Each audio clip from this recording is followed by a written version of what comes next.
ụmụnne ekene m unu daalụnụ. Taa anyị na-ewetakwala unu ọzọ maka ndị nọọsụ, link ndị nọọsụ. Biko mma etinye na comment section mbụ link ahụ, email fanye m si ka nye ndị nọọsụ ndị nọ n'ụlọ ka fa weli tinyebe ọlụ nye application nye akpọ m oku abalị na-abọ gara aga. Ndị mmadụ bịakwara, ụfọdụ abịara, ya bụ ụmụnne onwe ndị nọ na mkpa kịta fa amara ka fa si aga ya ka m ji bịa ime ọzọ. Biko kesee na ya kesee na ụmụnne ndị Igbo be anyị, ndị nọọsụ ndị nọ na United Kingdom ma ndị nọ na US ma ndị nọ na mba ofesi dị iche iche. Unu si be anyị bịa, unu ga-enweta colleagues ndị ka na-akwado ịbịa. Biko mee fa favor, kesee na welie nyefa ka fa welie wee zere ndụ. Unu nyefanya ọ ga-adịkwala unu mma, maka asị ọnụrụ ube nwanne agba n'ọsọ. Kesaa na ya ka unu na-enene, kesaa anya, ikesa anya ịmara onye ga-afụ ya, iwelie chenjie life mmadụ. Biko mma etinyekwu ya na nkwuche ya, ntinye na comment section. Unu ruo ebe ahụ kọpilia, iwere mkpịsị aka gị kọpilia, ọ bụrụ pen ka esi eji mkpịsị aka akọpi. Iluo ipido aka na ihe ahụ, ipidi aka ifu ebe ede kọpi ọpụta, ịkụ aka ebe ede kọpi, ọ dịgo gị na mkpịsị aka. Ọ bụrụ na WhatsApp ka ị chọọ inye onye ahụ, ilukwa ebe ahụ a na-ede ihe, ebe ahụ na line ebe a na-ede ihe, ipidokwa aka na line ebe a na-ede ihe ka ị na-eme ka ị na-ede ihe, ipido aka ebe ahụ ihe afụ option ọsị gị paste, ịkụọ aka na paste, o paste, ịkụọ enter, ọ baala onye ahụ, ọ ga-abalị unu, ọ ga-agazili unu. Ịbụ nọọsụ, ịbụrụ nọọsụ, ị nwere nwanne nọọsụ, ị nwere nwanne nọọsụ, meeli onye ịma bụ nọọsụ, kesaa na ya, meeni ka ozi iluo onye ọbụla ntị, onye ọbụla bụ onye Igbo. Ọ bụ maka ya ka m ji asụrụ Igbo. O nyere m ike ịsụbụ ya na bekee, nsụ ya na bekee, ndị ofe mmana ma ndị niile ma ndị African country niile fa ga-agba ọsọ bịa kọpilia, maka ebumnuche anyị ji pụta na platfọm a bụ ọdịmma ndị Igbo, o nwere ihe ọzọ. Mgbe asị bụ m unu bịa na inbox ka nye unu ya, mana taa ọ bụ salaka, ọ bụ Krismas, achọrọ m itinye na comment section. Mana ka ị na-aba na comment section na-akọpilia, kaba arụ na-akwado anyị, ka isi ga-akwado anyị, kesee nya shie anya 20 times, nya shie anya na platfọm niile ma na group, shie anya na peji niile ma na group, WhatsApp group niile ma shie anyị. Belụsọ ma unu achọrọ ihe anyị na-eme amasịrị unu, onye ọbụla ihe anyị na-eme masịrị, ọ bụ shie ahụ ka iji gaa na-egosi anyị ịfụnanya na ihe anyị na-eme dị gị mma, ka anyị nwee ike na-emesi ike. Itinye aka na comment section na-eweli, itinyekwa aka gị na kọmentị. Ofu onye ịdị redi ịkọmentị ihe 10 na ofuke post, ọ bụ ihe anyị chọọ ka unu na-eme. Maka na gịnị? Ọ bịa ka eji akwalite mmụọ anyị. Ana m ekenekwe ndị niile na-akọmentị na-ashia, tụmadị ndị na-asị m na ọ like ka m si eji Igbo asụ iyi. Onwe ndị na-asị m hey na ọ like ka m ji eji Igbo asụ iyi. Mfu ụdị kọmentị ahụ ọ na-atọ m ịkwa, ọ na-atọ m ka ji ọcha, ọ na-atọ m melimeli, ọ na-abụ mfu ya mpịali ya love. Maka na gịnị? Ọ bụ asụsụ na omenala Igbo ka anyị na-akwalite ya na ọdịmma ndị Igbo. Ọnụrụ ube nwanne agba n'ọsọ, anyị na-akwalite asụsụ anyị, at the same time anyị na-akwalite asụsụ anyị. Aha anyị bụ Igbo Class World, ndị na-akwalite asụsụ na omenala Igbo, ndị na-akụzikwa Igbo. Ọ bụ anyị akụzibokwe m Igbo. Mgbe nnọba anyị akụziri m Igbo. Onwe ndị na-eche na m na-akụzi Igbo, akụziri m Igbo. Ọ bụ passion, love ka asụsụ anyị ghara ifu ka m ji baa ịkụzi Igbo. Ndị nkụzi ndị ọ na-emetụta ajoinkwa anyị buo ibu na-akụzi, anyị na-akpọkwa ndị ọzọ. O nwekwe ndị bịa volontia si na fa ga-esokwa, nya bụ fa ga-ajoin na mgbe na-adịrị anya. Ịbụ onye nọọsụ, weli ihe anyị onye nọọsụ ibe gị ịrapụrụ n'ala Igbo. ị bụrụ onye nọọsụ, tag ba ndị ịma bụ nọọsụ, tag ya fa na post si fa bịa na onwe ihe na-eme ebe a. Ụfọdụ na-asị na fa nwee nwanne, kpọọ nwanne gị ahụ ka o were ọnụ ya wee gbara ọnụ aka. Ịmalụ na nọọsụ bụ ihe dị mma ya eji enweta ọrụ ọsọ ọsọ n'obodo oyibo. Ọ bụ ọrụ fa na-arapụrụ ndị mbịara ka fa lụọ. Unu mana nọọsụ bụ ndị fa na-erespekt ọfụma na mba obodo oyibo. Ịmalụ na ndị nọọsụ bụ ndị gbagotetu na mba obodo oyibo, fa na-enye nnukwute respekt. So ịbịa ịbụrụ nọọsụ, iso na ndị a ga na-akwanyere nnukwu ugwu, iso na ndị a ga na-akwanyere nnukwu ugwu. Nwanne m, ana m enye unu advice, unu gụbakwa ezigbo kọọsụ na ịchọọ ịbịa obodo oyibo. Ịchọọ ịbịabana ka ịbịa gụba nọọsụ first degree n'obodo oyibo. Nwanne m, ọ ga-elikwe gị ego, nnukwute ego ọ ga-eli gị, ụgwọ akwụkwọ ndị nọọsụ ọ bụkwa ebe 10 million per year, i wee kwụọ ya for 3 years. So ihe nnachi enye unu asị advice bụ, ọ bụrụ na ị chọọ ịbụ onye nọọsụ, gụọ nya be anyị. Ịgụcha anya be anyị, ị nwekwa ike ịtọpụ onye ihe ịbụrụ degree holder na nọọsụ, BSc. Ịma na ịgụcha anya 3 years ịbụbere degree holder na nọọsụ. Nọọ ịgụcha anya ịtọpụkwa ya ihe, ịtọpụ onye ihe, ịbịazikwa ebe a ime masters. Nwanne m, ịnọ n'ofe na ime masters na nọọsụ gị. Ọkwa ifo sponsorship a na-asị na nchọ na nna achụ ya na nna achụ, ịma nchọkwu ya achọ automatic stay, automatic employed, automatic offer. Ịma na o nwere kọọsụ a na-agụcha, o bukwere ibu, asị gị na bakwa na-egụcha gị gbakelibe a na chọbakwa akwụkwọ.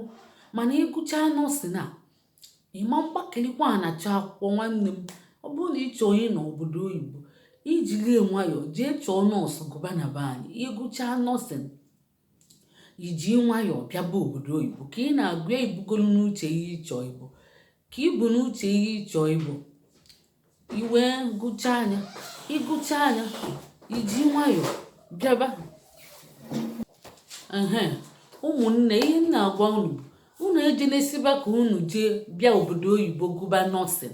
Ọ ga-efu unu nnukwu ego. Gụọ na ya n'ụlọ, ọ ka mma na unu gụrụ ya n'ụlọ.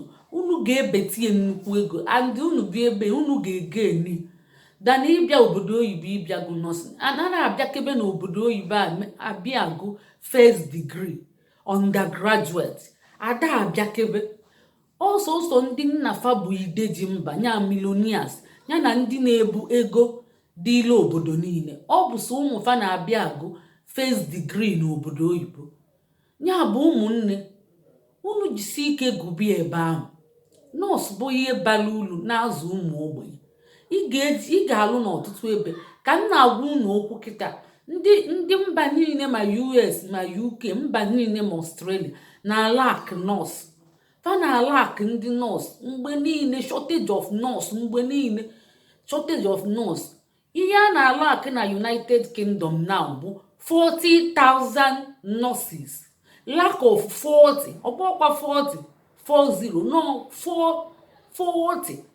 Imagine ebe a na-alak 40,000 nurses. Onwekwe mgbe ejiri alak ya mgbe niile. Ọ bụgolo ihe dị fa n'ọbara. Maka gịnị? Fa na-take care of their citizen ebe niile. Ndị nọọsụ na ya, ndị doctors na ya.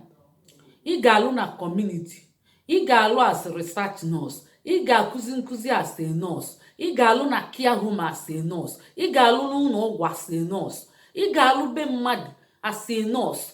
O nwere ebe ị ghara alụ as a nurse. Ọ bụ ya ka eji agwa unu na nurse bụ ihe ha na-achọ mgbe niile. Ya bụ, ọ bụrụ na ịgụ nwụrụ nurse, gụzie ihe ọzọ, medical line ahụ, medicine, pharmacist, radiologist, radiographer, lab technologist, lab scientist. Ịgụcha anya, ịbịa mee masters na United Kingdom maọbụ any civilized world. Ime enyi, nwanne m, ịnọ n'ofe ịma nnakwa ana. O nwekwa other courses, mana nke bụ nọmba 1 ya ka m na-agwa unu ya.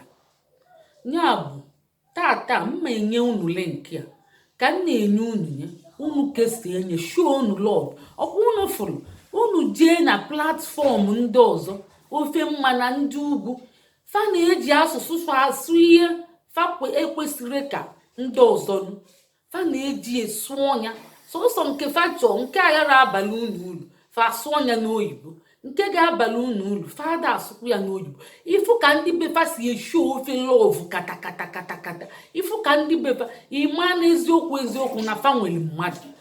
Ya bụ ọ bụrụ na ihe Igbo anyị abịa na Igbo class word na-amasị gị, kaba arụ na-esho love by gịnị ikesi ya, kaba na arụ metụ na aka na share button, kaba na arụ metụ aka na shia bụ ka olutu nwanne gị na ofu ebe na-akwa alili na-ebe akwa ọ gụchaga akwụkwọ onwere ọrụ ọ 10,000 a na-akwụ ya na private ka ọ 20 ka o ji ga abụ nwa. O nwere ike ịbịa rụọ ọrụ ịlụta ego, inwezikwa ike n'abalị na inwe ike meghe ụlọ ọgwụ nke gị, mana ịbịagodi lụta ego na mba ofesi. Ọ na-adị ezigbote mkpa na mmadụ bịa zeli ndụ, ma mmadụ gụchaa akwụkwọ onweghị ọrụ a ọ na-abụ nnukwute nuisance. Ọnya ka ụfọdụ ji eje na-akọmiti ịmara suicide, ụfọdụ a na-akọmiti ihe niile crime ekwesịrị ka akọmiti. Ọ bụ enwere ọrụ.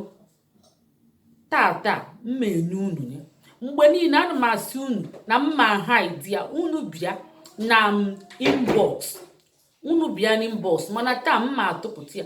Unu na-egosi love mma na-atụpụtazi ya mgbe niile so that ka unu ghara ịbịazi inbox maka mụnwa a na-akwa alike ka abịa inbox. Ọ bụ maka na a na-abụ na-achọrọ unu ọdịmma ndị Igbo, unu anara esho okebe love. Ka nnegodi anya ka nne anya ọ na-abụ unu jee na nke ndị mba n'ọzọ unu na-esho ya ka m ji aha ọdụ ya wee nye unu ihe dịka kọndishọn, mana ọ bụrụ kọndishọn. Ọ bụ ka unu nwee ike kwado asụsụ unu ka asụsụ unu ghara ifu. Ọ bịa ka m ji asị unu jee sọskraịbụ ọla anyị na YouTube chanel anyị. Unu jee sọskraịbụ tupu nye unu ya, maka a na-abụ enyeche ụfọdụ feme eme mma onye baisikụl, feme eme mma onye baisikụl. So ndị be anyị, ọ bụ ịma na a na-achọtakwa ọrụ nọọsụ a na webụsaịtị. Ọkwa nchiala unu webụsaịtị, ọkwa nchiala unu rekwayamenti, ọkwa nyere unu ebe a na-eme kia satifiketi. Enyeche m unu nye last year, ọ bụ this year ka m bido họdụ bịa. Ya bụ maka unu anara esho love ya ka m ji họdụ bịa, mana m ma ebidokwe tụpụta bịa tinye bie na comment section were Igbo na-agwa unu okwu. Maka ntinye ya n'elu ndị mba n'ọzọ ga-abịa buru unu ụzọ mee ọsọ ya ka m ji etinyeli na comment section ka ịbala ebe ahụ wee itinyekwe comment, tinye 3, 4, 5 shie anya ebe niile ịma. Maka na ọ bụ ihe ọdịmma ndị Igbo nwanne m ịdị na stingy imene ka nwanne gị ghara inweta ihe, ụmụ nwanne gị nweta ihe. Onye ọbụla gụrụ nọọsụ bịa na-alụ nọọsụ, ịma na olutu dibịa olutu akpa afịa, ịma na ikuku ihe ga-ekuse gị, ịma na ihe ga-ebido doba mma. Ama m ndị be anyị bụcha nọọsụ ma ndị bụcha famasi ma ihe niile fasikwa na fajee na saịtị jecha ọnya. Afọ m ndị bụ nọọsụ bịa fụkwa ndị bụ dọkịta bịa njụọ fa ka fasi bịa fasikwa na fa kwụrụ ụgwọ na faje nenecha akwụkwọ a na-enene jee na saịtị chọta ọrụ wee bịaba. Ụfọdụ isi mmadụ jee na saịtị chọọ ọrụ ọ sị gị na ọ na-egbu ya oge, ọ na-egbu gị oge. Unu na-adịmandịzi si jee chọọ unu employa ka unu kwụọ ụgwọ ka enye unu ihe niile iziwe. Nwanne m iziwe ahụ ọ ga-amakebe mma. Ikwesịrị iwere ego gị tinye n'akpa, akpata etufu ejiri abụọ ganya, mana nke ahụ na-aka unu mma. Ndị eme unu na-ene anya na ọ bụ mụnwa so eri ego ahụ. O nwere ihe nwanne anyị na-akọrọ m ụnyaahụ si ọkwa o nwere kọmishọn a na-enye di m n'ihe nsị a na onwe ekwe ndị ahụ employers ahụ fasi akwa m chọọlụ fa mmadụ. Ọ bụ unu si m jee chọọlụ unu employa mgbaghalịba je na-achọrọ unu employa na-esi a na n'imi na-achọrọ unu fa achọkwa unu ndị na-agwafa ka enyefe m COS statement of sponsor fadi too much bụrụ ego na-asụ fasef. Onye wetekeli ụfọdụ na-ewetekeli si oke ebe ị na 8 ka nye gị 10. Ụfọdụ na fa achọ dị mmadụ achọ dị ka afụfe anya. Ọ bụ unu si m jee chọọlụ unu mmadụ nje gwafa na-asịrị fast sifa na ọ bụ ụmụ nwanne m direct ka m na-eme maka ngwafa na ọka mkpọtụ unu fa ya asị mana ma akpọtakwana ndị m fụrụ n'ịntanetị ma ọ bụ ndị ndị ma amalụrụ unu fa ga-ajụ maka fa na-ezo onwe feso mbịa nsị alụfasị na ọ bụ nwanne m ka m na-eme onye chitachazie rekwayamenti mfụ ya nchiri ya chinye esi ya na nwanne m ọsị m oke onye m akaụntụ si kwụ n'ụgwọ mma akwụnyenwe ụgwọ ihe m emezi bụ ngwa nwanne onye ahụ na-achọli ya like onwe anti anyị nke anyị na-agba egwu mbọsị ọ na-akwụrụ nwanne ụgwọ mgbe a sịzi m nọọ m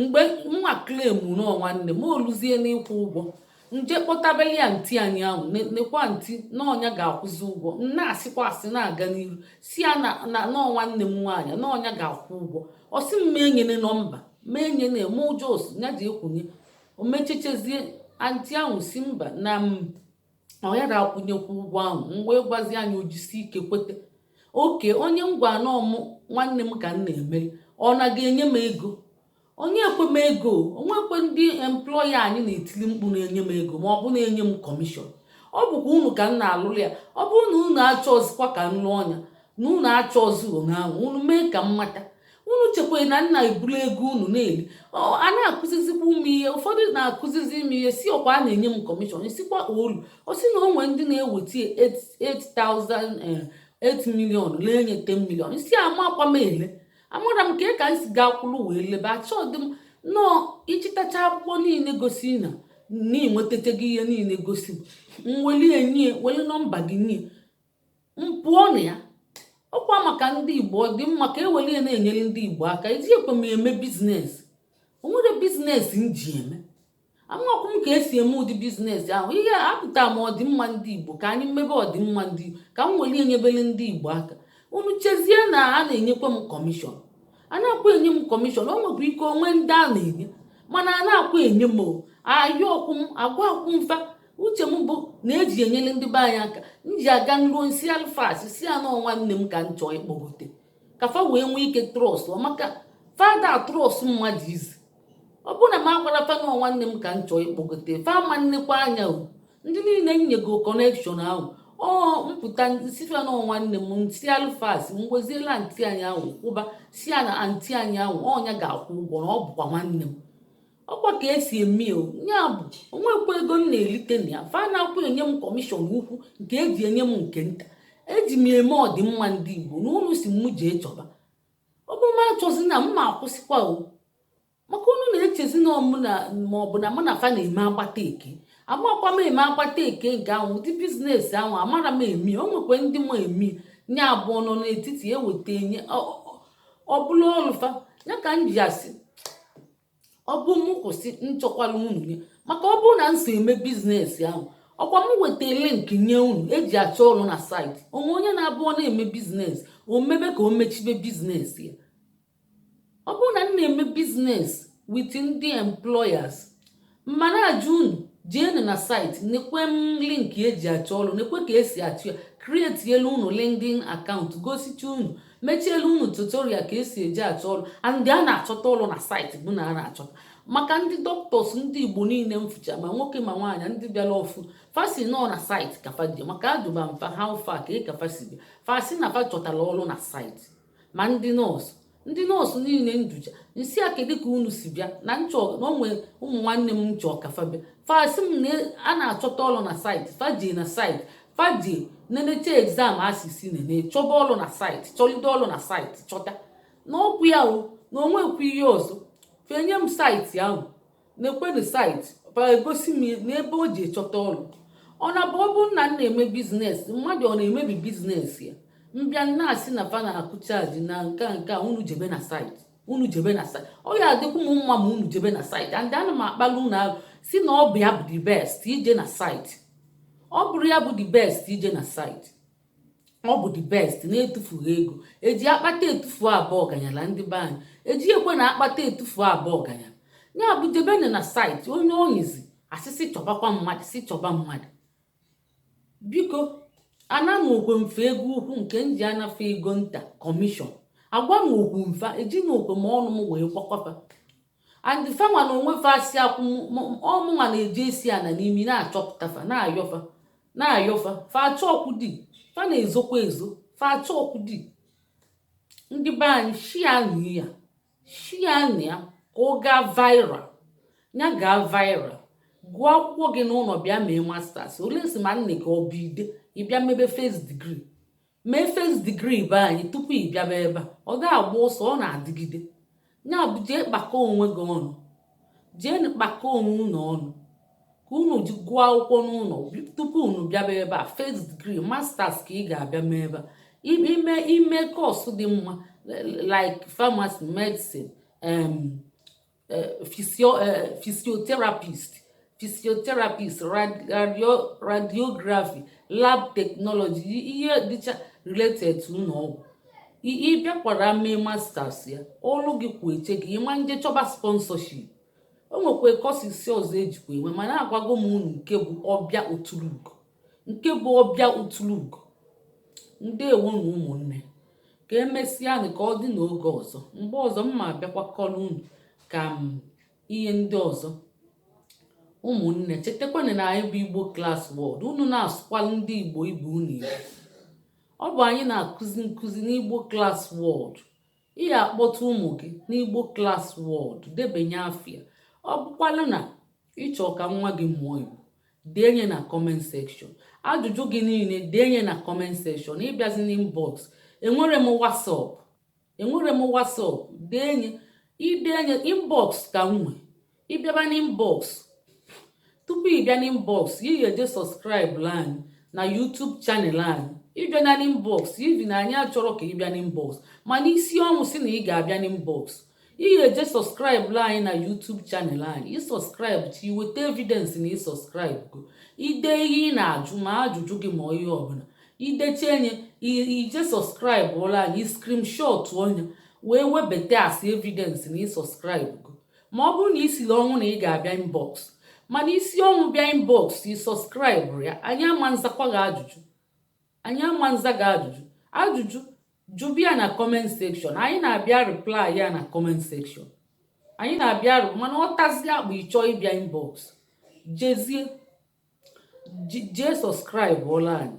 Ịta akpụ chọọ ịbịa inbox, jee subscribe ụlọ anyị, maka ịbịa inbox ị subscribe ụlọ anyị, anyị ama nza gị ajụjụ ahụ, maka anyị achọrọ ka meseji na-eju n'inbox anyị. Ọ bụ ndị ọ dị oke mkpa. Ọ bụrụ na ị mara asubscribe, ụfọdụ na-ajụ ka esi asubscribe. Kedie jee jụọ nwa gị maọbụ onye ka gị mmalụ. Anyị akụzibu gị, anyị ama ntọ na-akụzi. Ụmụaka na-aka amụ ya ọfụma. Ịjụọ nwa gị, ọ ga-akụzi gị maọbụ onye ka gị mmalụ. Wepụ ifele jụọ mmadụ na asịsị subscribe ọ na YouTube channel ka esi asubscribe. Ya kụzigodi gị, ọ kụzielu gị bịa subscribe. Ịjụ na anyịnya, maka anyị enwere efe. Ihe anyị ji n'aka dị too much. Anyị na-alụ ọtụtụ ọrụ, so ịbịa na-agwa anyị ọtụtụ ihe anyị mee, anyị ga-eme nke anyị ga-emenwu. Anyị rapụzia nke fọ na anyị ama mmechenwu ihe niile, maka imechi ihe niile ị ga-break down. Ndị be anyị chikwanụ nenebe ngwanụ ka m rapụ unu. Emechaa anyị ga-abịa ọzọ kọkwala unu more story. Ngwanụ ka emesịa.